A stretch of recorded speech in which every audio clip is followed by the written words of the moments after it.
তার নিদর্শন। কাজে সেই জায়গায় আগামী দিনে আজকে যেমন আমরা করলাম, নারী পুরুষ নির্বিশেষে মহিলাদের বিরুদ্ধে এই আক্রমণের প্রতিবাদে সোচ্চার হতে হবে। সরকারের কি ভূমিকা,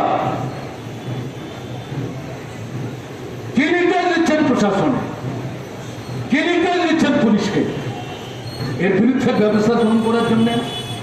চাপের মুখে এখন দেখা যাচ্ছে এখানে সেখানে দুটা চারটা অপরাধীকে ধরছে, 5 জন অপরাধী 2 জনকে ধরছে, আর এর মধ্যে এমন সমস্ত ধারা দিচ্ছে 2 দিন 3 দিনের ব্যবধানে। কোনো কোনো জায়গায় যেদিন ধরছে সেদিন সকালে ধরছে, সন্ধ্যায় তাদের ছেড়ে দিচ্ছে। শাস্তি কোথায়? এটা চলতে পারে না, চলতে পারে।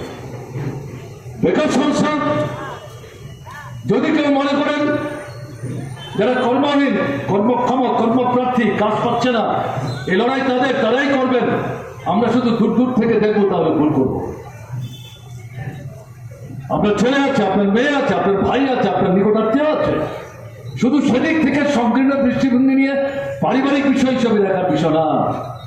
বেকার সমস্যা এটা সামাজিক সমস্যা, অর্থনৈতিক সমস্যার সংকটের একটা বহিঃপ্রকাশ। যুবক আন্দোলন করবেন, এই নিয়ে কোনো সন্দেহ নেই। ধর্ম নির্বিশেষে আমাদের ডিওয়াইএফ সম্মিলিতভাবে, কখনো কোনো ছাত্র যুবক মিলিতভাবে লড়াই করছেন। কিন্তু এই লড়াইয়ে যুবকদের পাশাপাশি সমস্ত গণতান্ত্রিক অংশের মানুষকে ভূমিকা নিতে হবে। বিশেষ করে সমাজজীবী মানুষদেরকে যারা সংগঠিত করছেন, আমি যেটা বলছি সিআইটির কথা, ভূমিকা নিচ্ছেন, আনুষ্ঠানিকতার উঠতে উঠতে সম্মিলিতভাবে এই বেকার সমস্যার সমাধানের জন্য এই সরকারের উপর চাপ সৃষ্টি করার জন্য আমাদেরকে আগামী দিনে আরো ব্যাপকভাবে সমাগম ঘটিয়ে সোচ্চার হতে হবে। যে 2-4টা চাকরি হচ্ছে, দুর্নীতি হচ্ছে, বেআইনিভাবে টাকার বিনিময়ে সার্টিফিকেট পেতে সাহায্য করছে। উড়িষ্যা, পশ্চিমবাংলা, বিহার, আসাম, সেখান থেকে এসে পার্মানেন্ট রেসিডেন্টের সার্টিফিকেট বের করে দিচ্ছে। কি করে সম্ভব হচ্ছে এটা? এলডিএম অফিস থেকে সার্টিফিকেট হয়, তার উপর দিয়ে মারছেন। আমি দিনাজপুরের ঘটনা বলতে চাইছি, কল্প কাহিনী না।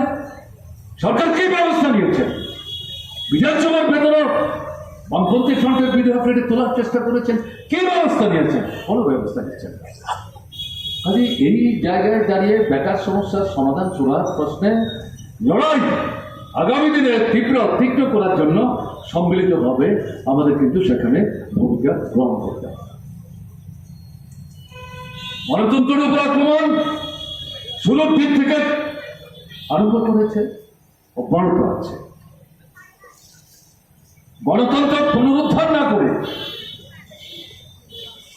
আমাদের পারিবারিক জীবনে, সামাজিক জীবনে, অর্থনৈতিক ক্ষেত্রে যে সমস্যাগুলো বিরাজ করছে, যে সমস্যাগুলো সমাধান তো করা সম্ভব না। এগুলো করতে গেলে লড়াই চাই, ঐক্যবদ্ধ উদ্যোগ গ্রহণ করতে হবে। আজকে যে আমরা জমায়েত করলাম, আমরা কিন্তু পুলিশের কাছে পারমিশন চাইনি। আমরা জানতাম পারমিশন চাইলে বাধা দেওয়ার চেষ্টা করতে।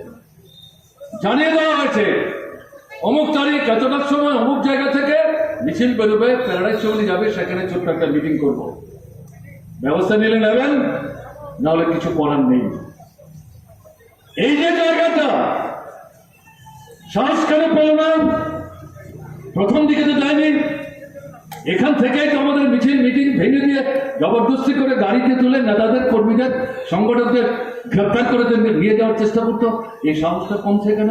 তারা বুঝতে পারছে মানুষের যে ভাবনা, চিন্তা, চেতনা, অবস্থান, তার মধ্যে পরিবর্তন ঘটছে। বিজেপির ঘরে আগুন জ্বলছে। এই পরিস্থিতিতে মানুষকে এইভাবে দাবিয়ে রাখা যাবে না।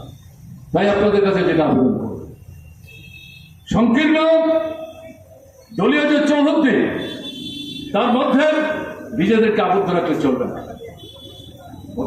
প্রধানত সংগঠিত হিসাবে আমাদের গণতান্ত্রিক যে সংগঠন, সেই সংগঠনগুলোকে সক্রিয় ভূমিকা নিতে হবে।